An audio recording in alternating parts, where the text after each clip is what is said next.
Well, good afternoon, everyone.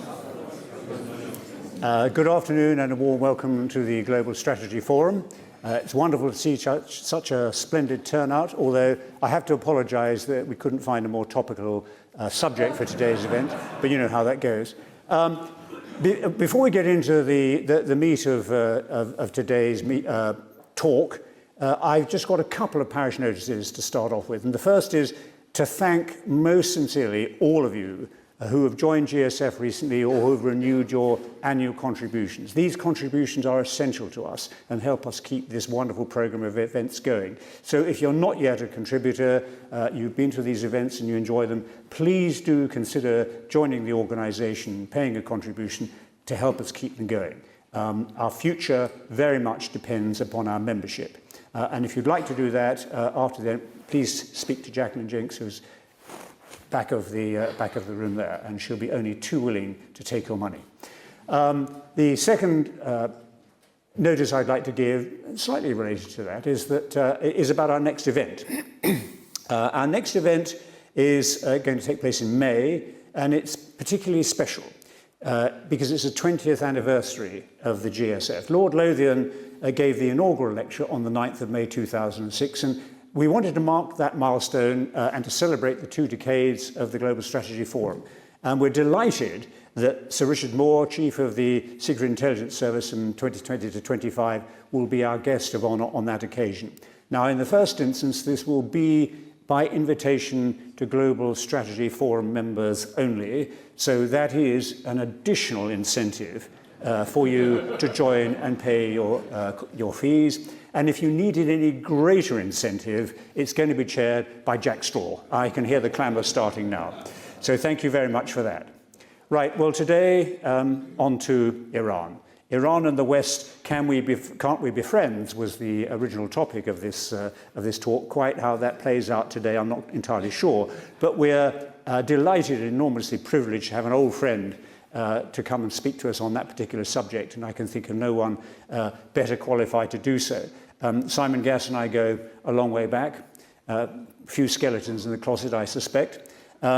He, of course, will be well known to all of you, but as well as his well-known intelligence background, when he was chairman of the Joint Intelligence Committee from 2019 to 2023. He was, of course, the leader of the UK team in the Iran nuclear agreement negotiations in 2015, and before that, of course, the UK ambassador to Iran from 2009 to 2011. So there's nobody better placed to give us an overview on Iran and what's going on today. And I may be putting him out on a limb here a little bit, but what's likely to happen over the coming weeks, if anybody knows. He's going to talk to us for about 20 minutes or so, and then we'll have a short conversation, then we'll open it to questions in the normal way. When we do get to questions, there is a microphone that will come around. Please wait for that before you ask your question, because although we'll be able to hear you up here, the rest of the audience won't, and particularly those online will not be able to hear. So please wait for that. And please also start by announcing who you are and, if applicable, what particular organisation you represent. But without more ado, Simon, you're most welcome. The floor is yours. Thank you.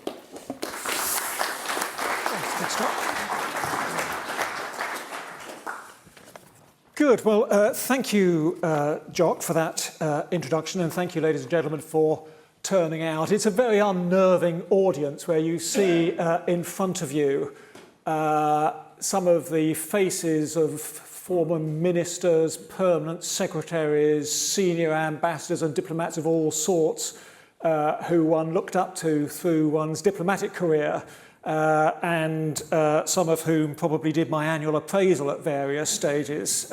So I will try not to be too intimidated by the knowledge that there is in this room.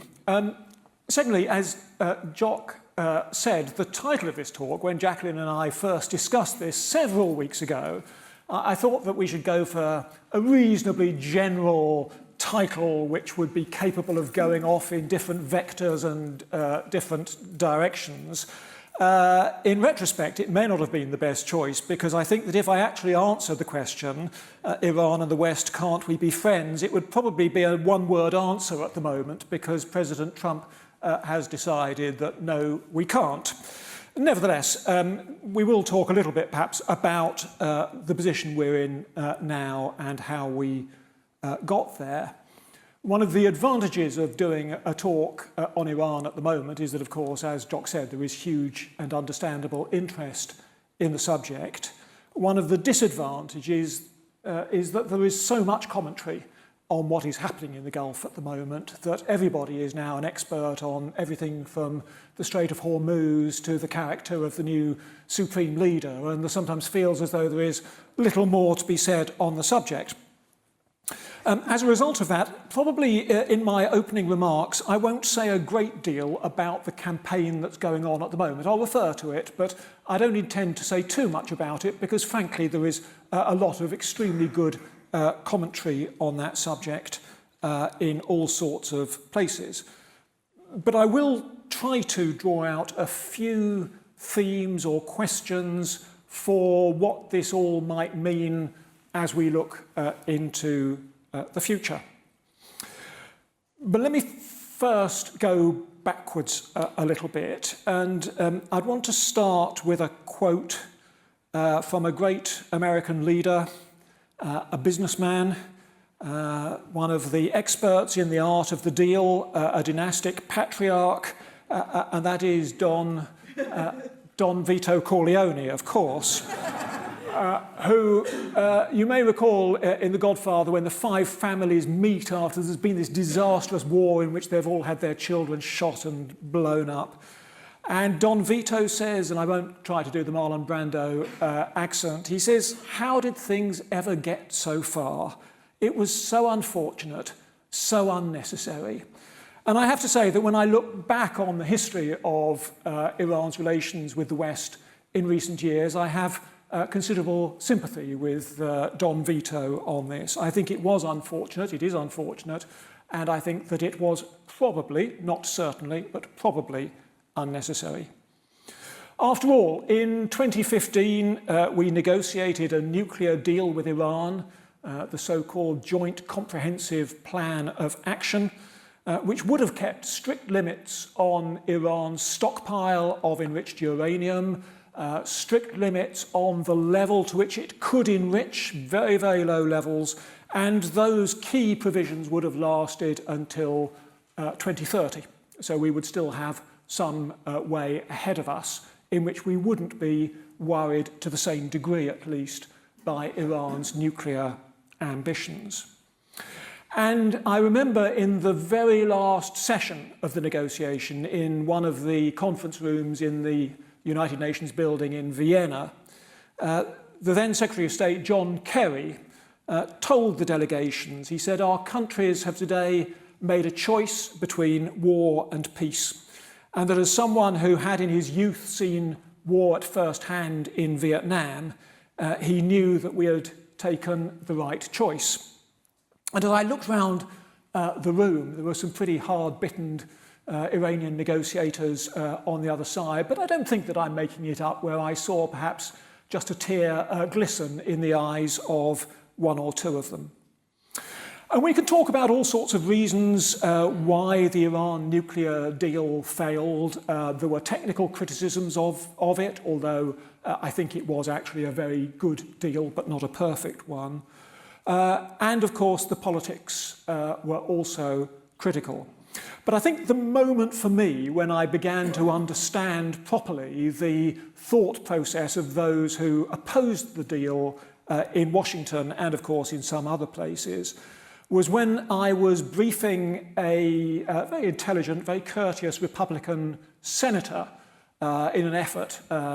Peter Westmacott, who's here, will recall the campaign we had to try to get Congress to agree to this deal, or at least not to obstruct it. And I was briefing this senator, and at the end he'd listened to me with close attention for 40 minutes or so, and he said, "Ambassador, you've made some really good arguments, but the difference between us is that you want a win-win deal and I don't."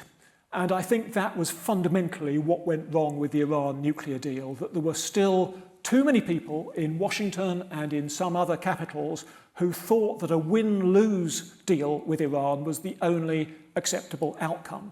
There are many, many people in this room who have a great deal of experience of international and security affairs. I would suggest to you that our experience of trying to impose win-lose deals on people means that they are very rarely durable or effective, and I think that has proven to be the case this time too. In the 5 years or so after the US withdrawal from the JCPOA in 2018, there were prolonged, sporadic attempts to negotiate some sort of alternative deal particularly under President Joe Biden. And I think probably both sides missed opportunities which they could have taken to try to achieve a more stable situation through negotiation. But I have to say that I think the real problem was that the politics had just fundamentally moved against that sort of nuclear agreement we had reached. The politics had moved against it both in Washington, following the Trump presidency. I think it would have been extremely difficult to get congressional acquiescence in a repeat of the JCPOA. And politics had moved against it in Tehran as well, where hardliners were increasingly in the driving seat saying, you see what happens when we sit down with the Americans, it never works. Because, of course, Iran had fundamentally done what it had said it would do under the JCPOA, and in fact the United States really had not. But the critical moment came on the 7th of October 2023, the critical moment that leads to where we are today at least, when Hamas launched its murderous attack on Israel and changed the trajectory of the Middle East, probably for a generation to come. Because we now had an Israel that was determined to confront militarily any threat against its homeland and its people, and an Israel which saw Iran not only as a direct threat by virtue of its ballistic missiles, its drones, its nuclear program, but also saw Iran as the dark heart of anti-Israeli activity through its so-called proxies and allies in Lebanon, Gaza, Syria, Yemen, Iraq, and so forth. So after Israel had effectively decapitated Hezbollah in October 2024, rapidly followed by the collapse of the Assad regime in Syria at that stage being arguably Iran's only state ally in the Middle East,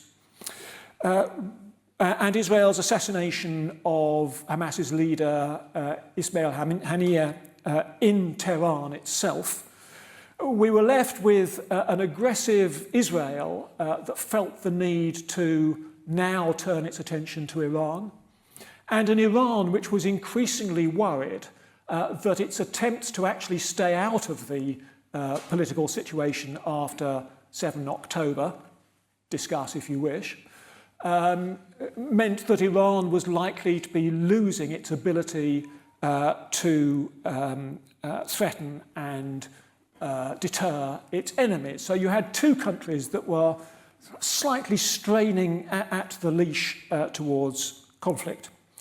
And we saw, of course, a series of kinetic exchanges between Israel and Iran over the next few months. But it all culminated in June of last year, the so-called 12-day conflict, when Israel attacked Iran, destroyed a great deal of its air defense, significantly damaged its ballistic missile capability, albeit, it has to be said, with Israel probably coming quite close to suffering some quite major losses through Iranian counterstrikes by drones and missiles. And of course, in the end, the United States joined the conflict by dropping heavy projectiles, heavy bombs on some of Iran's nuclear sites. And I say all this as preliminary because I just want to make a few points about moving forwards. And the first point that I wanted to make was that there are many reasons why we might choose to criticise President Trump's decision to go to war with Iran. But I believe that it is almost inevitable that we would have seen war in the Middle East over Iran at some point during 2026, regardless of President Trump's decision in February. Why? Because Israel would not have allowed Iran to reconstitute the air defences and ballistic missiles which had been so heavily degraded in the 12-day conflict last June. And there is no doubt that Iran was beavering away, trying to increase its production rate for ballistic missiles, trying to purchase air defence from other countries, and Israel would not have stood by and watched that happen. That doesn't mean, of course, that the United States had to attack Iran, but I'm pretty confident that Israel would have done so, almost certainly before the Israeli elections later this year. And the temptation for the United States to be part of that would have been significant. Certainly that is something which Jerusalem would have been trying to ensure. So I just want to leave that sense that this was not, in my judgment, a choice between the sort of conflict we're seeing now and a peaceful 2026 in which there was no war. I think that conflict was almost inevitable in one way or another. My second point is that it is no surprise, probably to anybody in this room, although it may have been a surprise to President Trump, that the Iranian regime has not collapsed despite the massive punishment which US and Israeli forces have wreaked upon it. There are many reasons for that. We could talk about the nature of the Iranian regime, the fact that it really saw this attack coming and had prepared for it. We could talk about the disaggregated nature of the Iranian regime and the cohesion within it. But of course, one key reason, which again may have come as a bit of a disappointment to a few people in the White House, but probably not to most of us, is that the Iranian people did not rise up and try to throw off the despotic Iranian regime under which it suffered. There are many reasons for that, one of which, of course, is that, as we saw in January, when very bravely young Iranians did take to the streets in protest in Iran, there just is no political manifesto, there is no political identity inside Iran around which opposition to the regime can coalesce. That is because, as all despotic regimes will do, they have managed to suppress and silence those people who might have represented an alternate future for Iran. And I do not believe that any of the external groups which may lay claim to leadership of Iran at some future point actually have very much credibility in the country.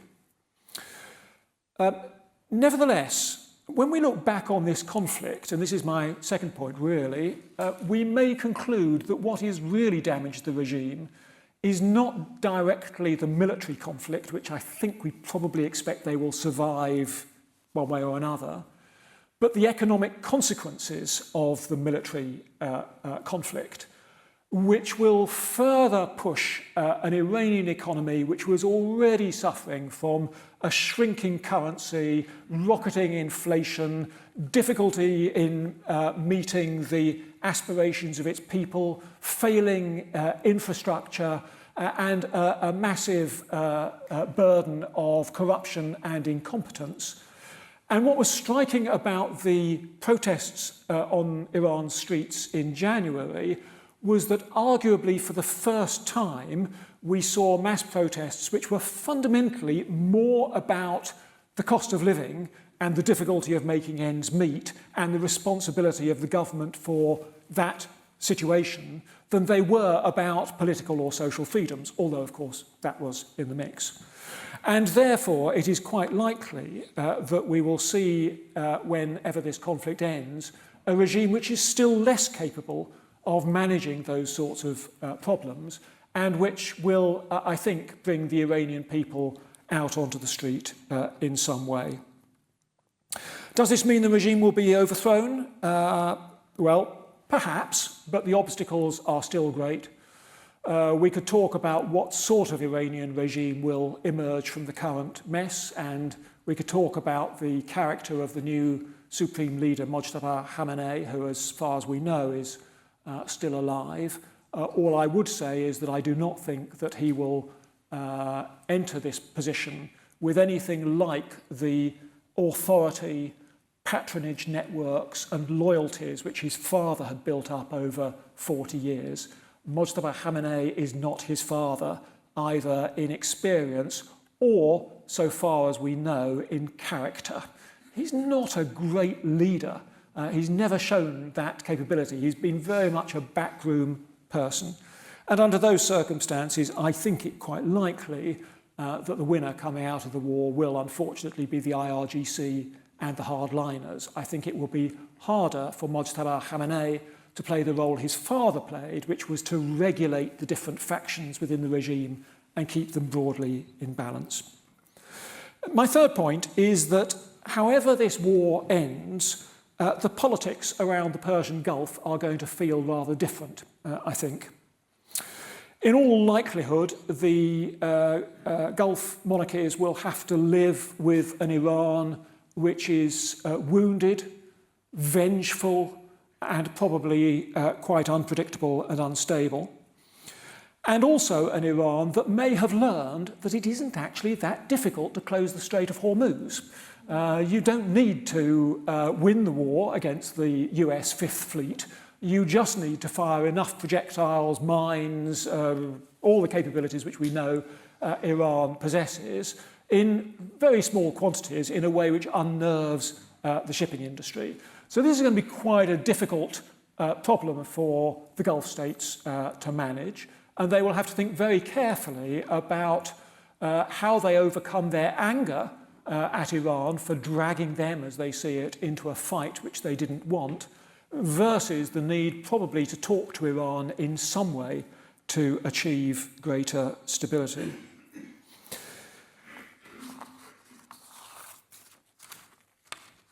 The Gulf countries are also going to have to work out, if they haven't already, quite how to live with this American administration. Because although, as I've said, the Gulf states are certainly very angry with Iran for the strikes that have taken place against their energy infrastructure and in some cases civilian infrastructure as well, they're also pretty unhappy with Washington and pretty angry with Israel. One of the reasons why they are angry with Washington is because they feel that Washington has done too little to restrain Israel in its multiple conflicts across the Middle East area. I mean, if we look at what's happened over the last couple of years, we've seen Israel launching strikes in, I think, 6 or 7 Middle East countries. I mean, it is quite a remarkably aggressive country at the moment, and that unnerves the countries in the Persian Gulf, particularly, of course, if you're in Qatar, which suffered from an Israeli strike last year. So, on the whole, the Gulf has been pretty happy with the very transactional nature of the Trump administration. I think they're a bit less happy at the moment with the unpredictability and possibly recklessness of a Trump-led administration.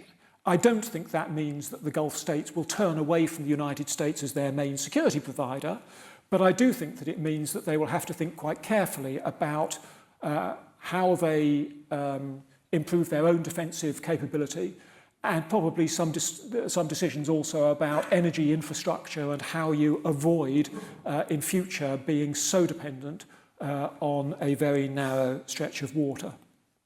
My fourth and final point is about the global ramifications of the conflict that we're seeing, and of course it's not over yet. We'll have to see quite how it ends.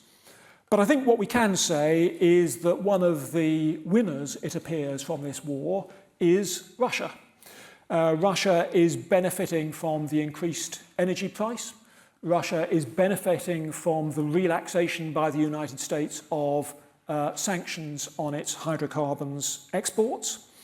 And Russia will expect to benefit from the fact that the United States will have fewer high-end systems, including, for example, air defence interceptors, to sell to the Europeans to give to the Ukrainians. And this is likely to help Russia in the Ukraine conflict.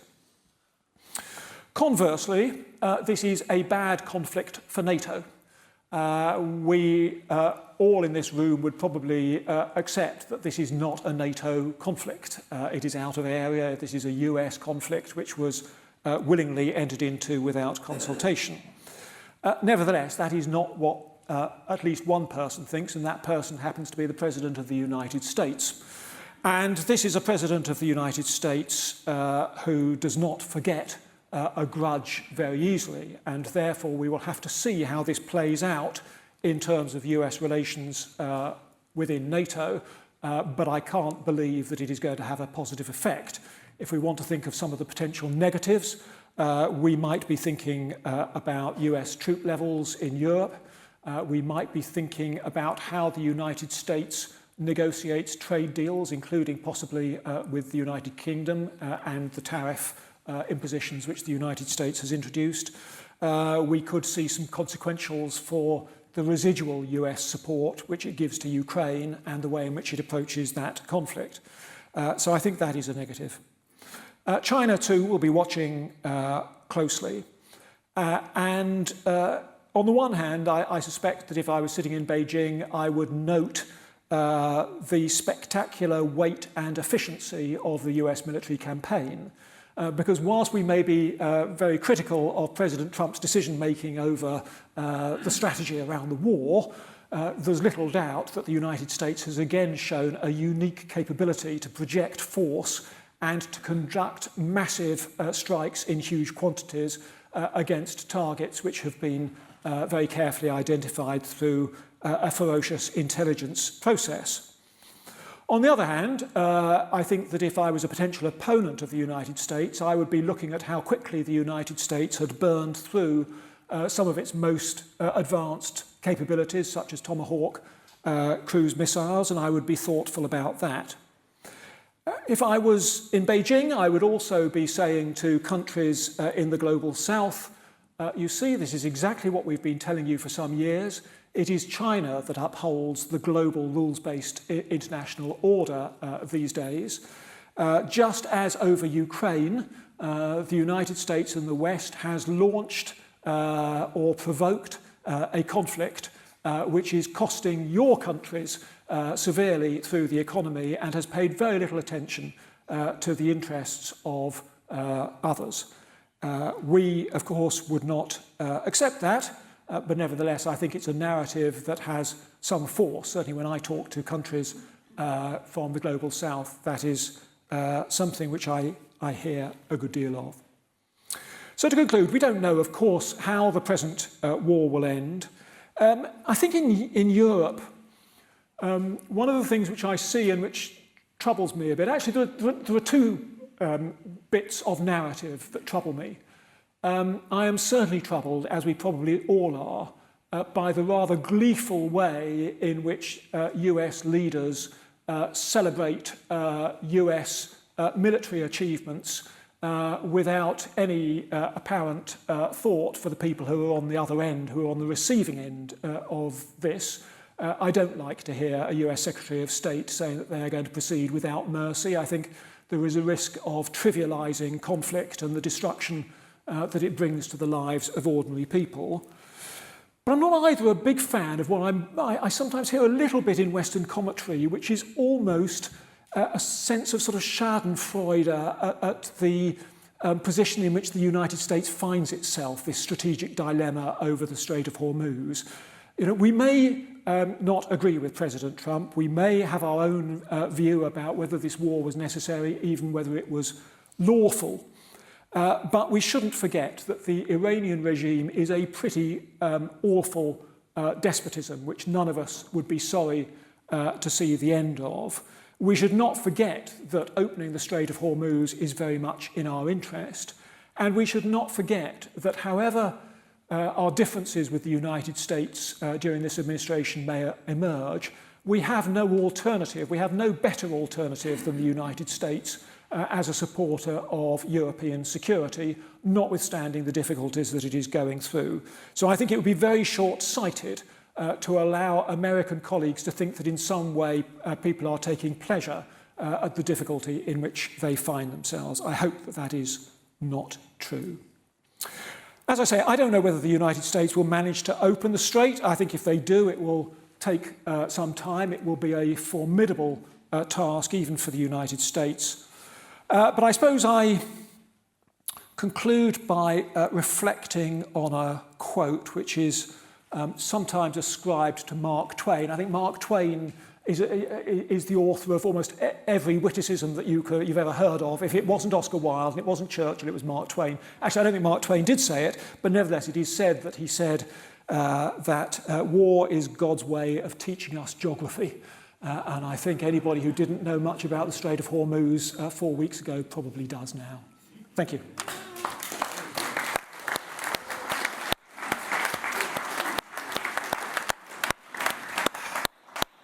Well, Simon, thank you very much indeed. That was a splendid overview. And before opening up to questions from the floor, perhaps I could just explore with you one or two of the areas that you mentioned in your talk. And the first question I'd like you to try and answer is, does the killing of individual leaders make any substantial difference to the regime? Now, you mentioned Khamenei and his replacement by his son, and it's made it changed some of the, in your view, some of the dynamics at the top of the regime, and in many ways made them worse. But, you know, we see the Americans and the Israelis announcing with some glee, we've just killed so-and-so, I mean, Larijani and all the rest of it. Is this actually going to have any strategic impact on the regime or the campaign, or are we just going to see, you know, more popping up in their place, and indeed in a sort of truly Darwinian fashion, the strongest surviving? Well, it's a great question. First, as I said in my remarks, Iran saw this coming, and it had measures in place for the automatic replacement of military leaders with other military leaders in the event of their death, and we have seen that operate both last June and now. My second point would be that if we're thinking about the assassination of, which is what it is effectively, of Iranian leaders, most of that has been at the hands of Israel rather than the United States. I would say that it is Israel which is mostly seeking to prosecute this decapitation strategy. My third point is that at one level one could say, no, it doesn't. There will be replacements for all of these people. It is a very big regime. If one thinks of just the military apparatus and the security apparatus, it's over 1 million men under arms, and there are many officers who are experienced from Syria and other places who will be able to step into the shoes of their superiors. But I don't think that it would be sensible to pretend that if you top slice substantially the regime, that the people who come up will have the same level of knowledge, experience of working together, experience of the outside world. I don't think it would be rational to say that it makes no difference to the regime. So I think it will make a difference, but I do think that it will make the regime less predictable. If one takes out people like Ali Larijani, for example, who one can have one's view about his role in suppression of demonstrations, for example, but fundamentally he was a pragmatist within the regime. He was not an extremist. And the fear is that if you take out too many of those pragmatists, you will find yourself with a regime which has got narrower and nastier. The only thing that I would say about that is that so far as I know, and I may not know, but so far as I know, even the Israelis have not been going after the members of the civilian government. President Pezeshkian, as far as we know, is still alive. He might not be tomorrow, but today he is. And my assumption is that if that is true, Israel is trying to degrade the sort of heart of the regime, but leave the more civilian component, which after all has been more positive about negotiating solutions, still intact. If that is their tactic, I don't think that it will work. Certainly all the evidence that I've seen from Tehran over the last few weeks has told me that every time more moderate people have said we should reach out and try and do a deal to bring this war to a close. The IRGC has stepped in smartly and said, not on your life. You mentioned the fact that there was no popular uprising, which is always rather fanciful, I think. But how effective is the opposition, the political opposition and the public opposition in Iran? Is there any effective embryonic political structure to the opposition? Is there any prospect of there being an alternative should real cracks start to show in the regime? Well, I would say not, Jock. Firstly, because this, of course, is an obsession of the Iranian security forces. They watch it extremely closely. They're very good at this stuff, unfortunately. I mean, I was there on the ground in 2009 when they crushed the green marches, which were parading through Iranian cities following the second election of President Ahmadinejad. And I remember passing Basij headquarters in Tehran, and all the motorcycles were pulled up outside. And I have a very clear picture in my eye, and I hope nobody will take offence, of an elderly gentleman of probably the age of most of us, standing outside Basij headquarters with a pickaxe handle, just sort of smacking it into his hand and about to get on the back of a motorcycle so that they could drive into crowds and lay about them. I mean, they are brutal. They are quite good technically at closing down the internet and phone signals block by block when they have to. They've done a lot of this, and therefore they are formidable. For me, the big question, if there is change to come, will be that moment when the ordinary squaddies out on the street, whether they're IRGC or Artesh or security forces of different types, when those people say, look, my parents can't make ends meet, my brother can't get a job, I'm not going to go out and shoot people just because they're protesting against their inability to make ends meet. I think if that point comes, then you might see something. But in terms of organisation, I see very little. I mean, just very briefly, because it may be in people's minds, I'm as confident as I can be that Reza Pahlavi does not have real resonance in Iran for all sorts of historical and other expatriate type reasons. Nobody wants to turn the clock back. You will hear his name shouted, but that's because there's nobody else's name to shout. It's a message of defiance. It's not a message of support for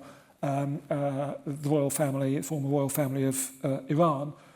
Secondly, I'm a deep disbeliever in the Mujahideen Khalq, who some of you may have come across. They go under various names. They are very well organised in the West. They get all sorts of speakers to come to their conferences. They do have cells in Iran who they claim are effective. One doesn't know. But one of the reasons why I don't believe they are an effective opposition, apart from the fact that until a few years ago they were on terrorism lists in both Europe and the United States, is that many Iranians will always remember them as a group that fought on the side of Iraq during the Iran-Iraq war, which for many Iranians was an existential struggle, and they will not be forgiven for that.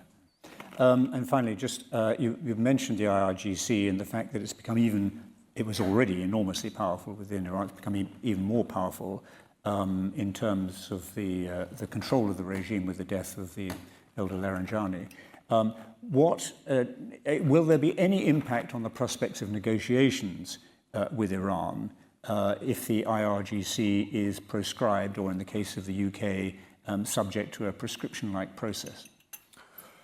I'm not sure there will be a great effect on negotiation. I mean, frankly, I find it very hard to imagine a world in which there is an effective negotiation for quite a long time to come. I mean, there might be some indirect talks about how the war ends, but to deal with the nuclear program or anything of that sort, why? Well, because Iran has 3 times entered into negotiations with the with the United States. The first time, the United States allowed Iran to do the difficult things it had to do, such as destroying centrifuges and removing the so-called calandria from a plutonium reactor, which Iran did, and then walked away from the deal without giving Iran the sanctions relief that it had promised. the second and third times both ended up with the negotiations still continuing, but Iran being attacked, the first time by Israel and the second time by the United States. It's pretty difficult to say to people, no, what we really want to do now is to sit down with the United States. There is a strong view amongst the more conservative members of the regime in Tehran that Iran has never profited from sitting down to negotiate with the United States. They say to each other, there is nothing for us to gain from the negotiating table. That might change at some point, but I think it does become extremely difficult now. Who would like to start with the questions? Right, we have one here and then we'll go to the back. Yeah. I'm Clive Newell, was at one time in the British Embassy in Tehran just after the revolution. My question is, what would you be advising if you were in that position today about the King maybe going to America this year? I think we've got so many former permanent secretaries in the room that one of them ought to answer that question. My instinct is that we have to rise above.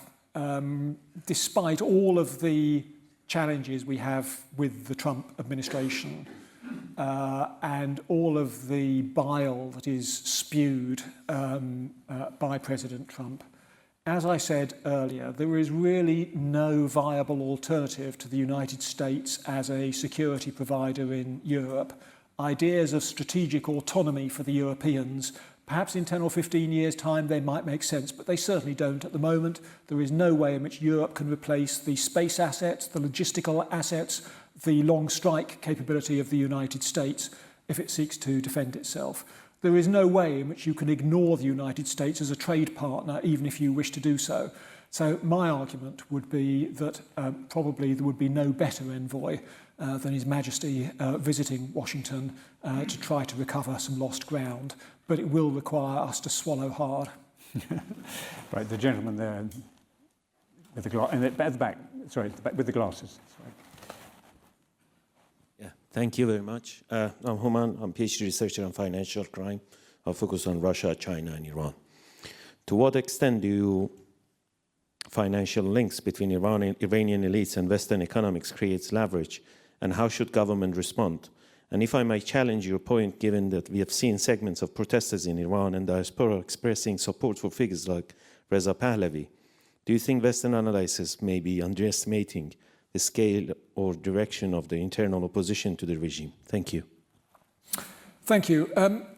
I don't really know about leverage from assets. I think our experience nationally has tended to be that we should absolutely do everything that we can to eliminate what, let's be frank, we might call dirty money in the United Kingdom. The United Kingdom historically was too lax when it came to constraints on dirty money. Whether it actually gives us leverage, I'm a bit sceptical. I don't think. I've read the reports of the property empire which the new supreme leader is supposed to have. He's certainly very interested in business and has representatives in most of the financial centres in Iran. But whether that provides leverage, I'm a bit sceptical. I think generally we should simply be trying to eliminate that sort of presence in our capital and in our country. We could discuss about Reza Pahlavi. I don't insist on my point. I judge that you may be Iranian yourself, in which case you will no doubt have insights that I don't. But I have to say that I'm still really quite sceptical. And for those of us in the United Kingdom with long memories, we will think back to Iraq, perhaps, where the then US administration probably placed a little bit too much confidence in expatriate Iraqis who assured them of certain circumstances in their country, and it turned out that they were not really quite in touch with events as they were evolving. But my judgment is no better than yours. The gentleman here on the aisle, and then we'll come across here. Archie Millett. I'm a student in the War Studies Department at King's. My question was, you say Trump doesn't forget and he'll look on the way that his NATO allies have behaved. Is there anything obvious that you think the Starmer administration should have done differently in the way of dealing with Trump in the last few weeks? Look, I think overall, Keir Starmer has been quite adept in his handling of President Trump up until this point, rather surprisingly, because they don't appear to be natural soulmates when you see them together. But I think when you look at the trade negotiations, for example, on the whole, the United Kingdom has done pretty well, and it certainly has some assets with President Trump, odd as they may appear to some of us in terms of golf courses and the royal family and the other things which President Trump thinks well of. I think the question I would ask is, firstly, has the Prime Minister done the right thing for the British people? After all, that's what he's elected for. And my judgment would actually be yes, he has. I know there are critics, including former Prime Ministers, who say we should have backed the Americans and gone in and supported them. Respectfully, I don't agree with that. I think that if Keir Starmer had done that, he would have been facing a torrid time in the House of Commons explaining what the advice of the Attorney General had been, how he was going to deal with a ballooning oil price, what his strategy for the end game was going to be and how he was going to deliver it. I think he would be facing a split within the Labour Party, which would be almost impossible for him to manage. And I think it would be even more obvious than it is today just how, can I find the right word, how disappointing it is that the underfunding of UK defence for so many years has left us short of effective platforms which could have played a more effective role in the Middle East if we had wanted them to be present. Amen. There are two here. So the gentleman with on the right first, and then hang on to the microphone. No, next one next to you. Hang on to the microphone after he's done, so you can follow, and then we're back over here. Thank you very much indeed, Bob Walter. We've talked about the difficulties for the political opposition within Iran with the Revolutionary Guards. But there has been some talk of arming Kurdish groups in Iran. The Kurds are a smallish minority. A much larger minority are the Azeris. Do you think there would be any credible force that could be mobilized amongst those two groups? I've been a bit sceptical about this from the beginning, not because I disbelieve that Israel will have investigated the possibility of stirring up armed resistance. As you say, the Kurds are about 10% in Iran. The Azeris somewhat higher. Worth remembering that the former supreme leader was himself half Azeri. And they're much better integrated, I would say, into Iranian society, probably than the Kurdish community. And there are other communities. There are the Baluch in the southeast of the country who've been fighting a sort of mini guerrilla warfare with the armed forces in Iran for many years. Partly, it has to be said, over the drugs trade as much as political ambitions. And there is the Arab ethnicity in Avaz in the southwest. There are options you could play around ethnicities. But the reason why I was sceptical about the Kurdish option was this. Firstly, if I was the leader of an Iranian Kurdish group and the United States or Israel said to me, will you please go in there and cause trouble and we will provide you with some air support and we will arm you, my first question would be, that's great. What happens when you go home?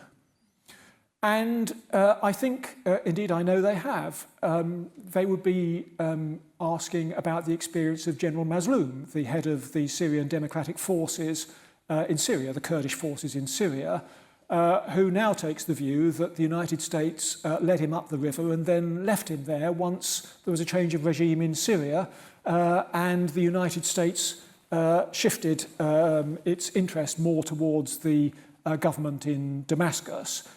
And Tom Barak, the US representative, has been pushing the Kurds very hard into the arms of the regime in Damascus in a way which they simply don't like.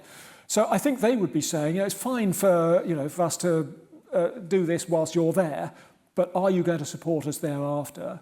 The second problem is that although the Iranian security forces have in some ways been dislocated, actually their ability to fight on the ground against groups like this is still pretty good. I think it would be a brave set of Mujahideen Kurdish fighters who probably with small arms would take on even the regular army, let alone the IRGC.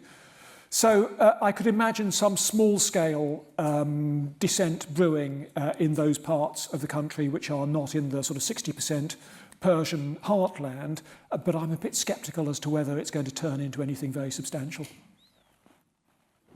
Yes, Ghaith Armanazi, former ambassador of the Arab League. It is generally assumed that part of the reasoning behind Iran's assault on its neighbors in the Gulf is to get those neighbors to press Donald Trump, to put an end to the fighting. How successful has that tactic been, especially when we get claims and counterclaims about the advice being sent to Trump from, for example, MBS, and whether that is true or not, I don't know. There seems to be different theories about that. The second question, please, is Joe Kent's resignation. How significant is that in terms of highlighting the possible breakup, if you like, of the coalition surrounding the American president? Well, let me deal with that question first. I mean, Joe Kent is a pretty curious character by all accounts. He is something of a maverick, even within the MAGA establishment. And much as I would love to be able to say to you, yes, there is a big Republican split over this, I'm not sure that his resignation is necessarily strong evidence for that.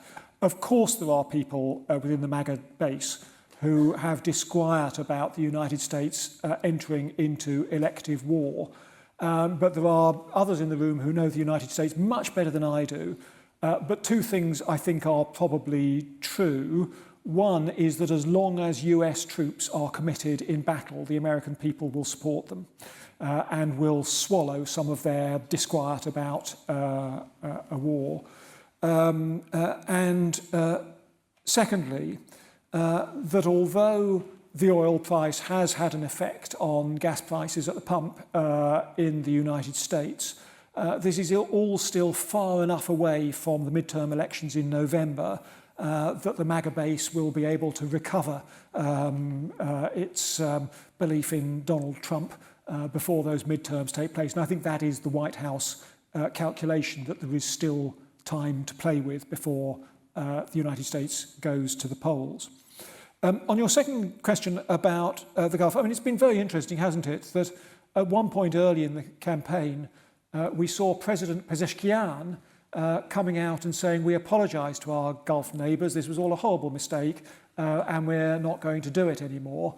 To which the IRGC metaphorically waved two fingers at him and kept firing off munitions against Gulf infrastructure. And I say that because this is clearly very much an IRGC hard-line tactic. It is probably not where more moderate members of the regime would want to be, but they're not in the driving seat at the moment. Is it designed to persuade the Gulf states to put pressure on the White House? That is probably a significant part of the logic. I think also the effect on the oil price is probably quite an advantage. And I wouldn't underestimate just the sense of anger in Iran. I mean, remember, you know, their supreme leader has been killed as a result of this action, as well as the families, and you know, the destruction is appalling. Just the anger at what they would think of as their Gulf neighbours having provided basing facilities and support for the United States over many years, why should they be exempt from the misery? So I think it could be all of those things.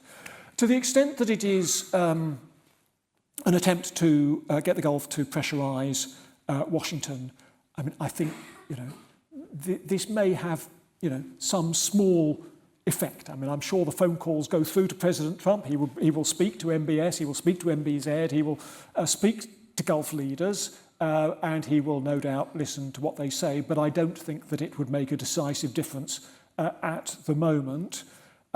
Whether some of the Gulf states are now saying to President Trump, as you imply, Ambassador, that now you've started, please finish the job and don't leave it half done, I think is quite hard to judge. They're the sorts of stories which journalists write.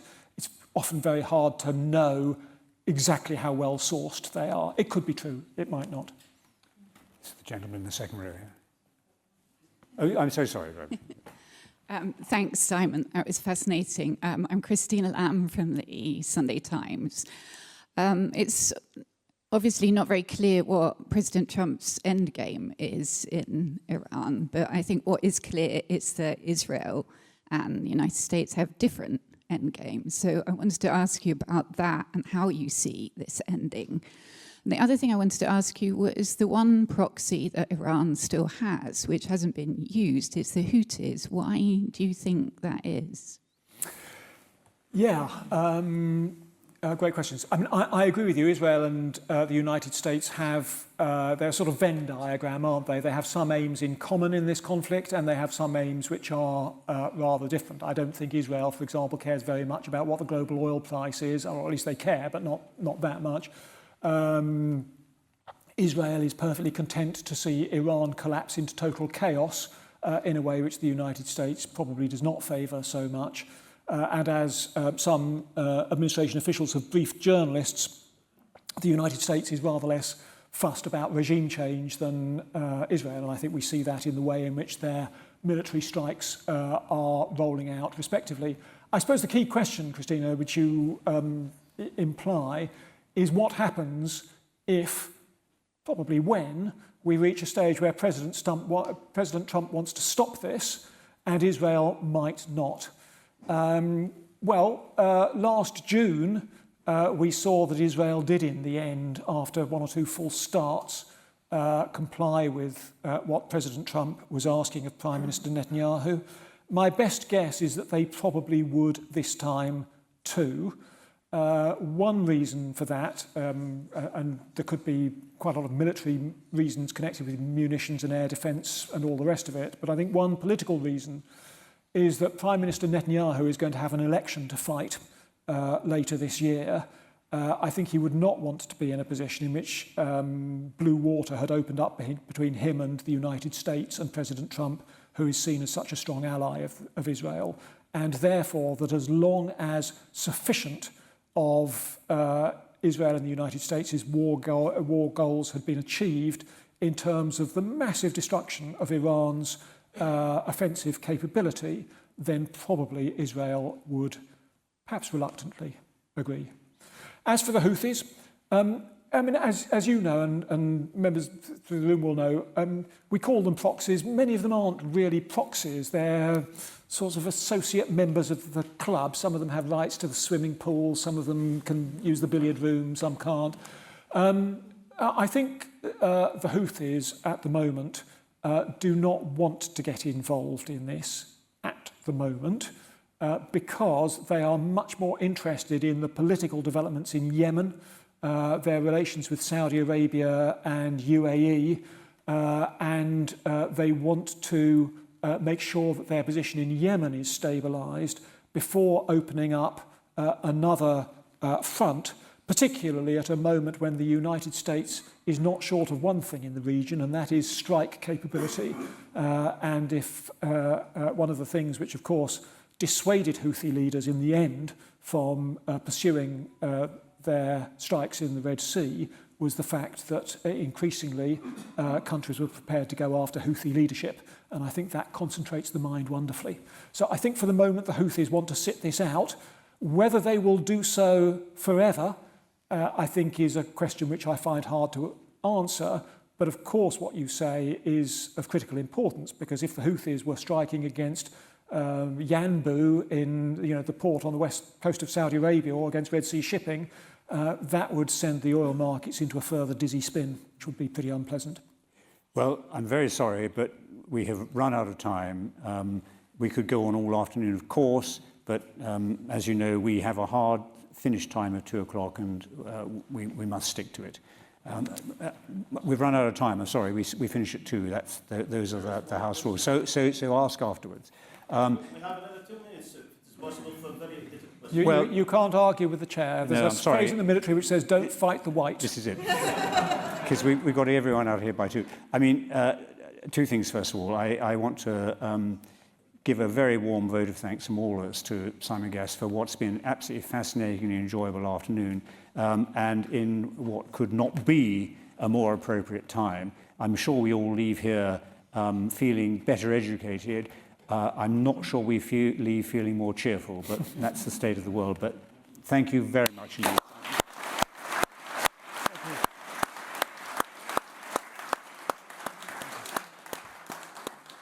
And my final vote of thanks, of course, is to all of you for coming. Please do come to the next one, the ones after that, if you can manage to do so. But most important of all, go forth and subscribe. Thank you. That concludes the meeting.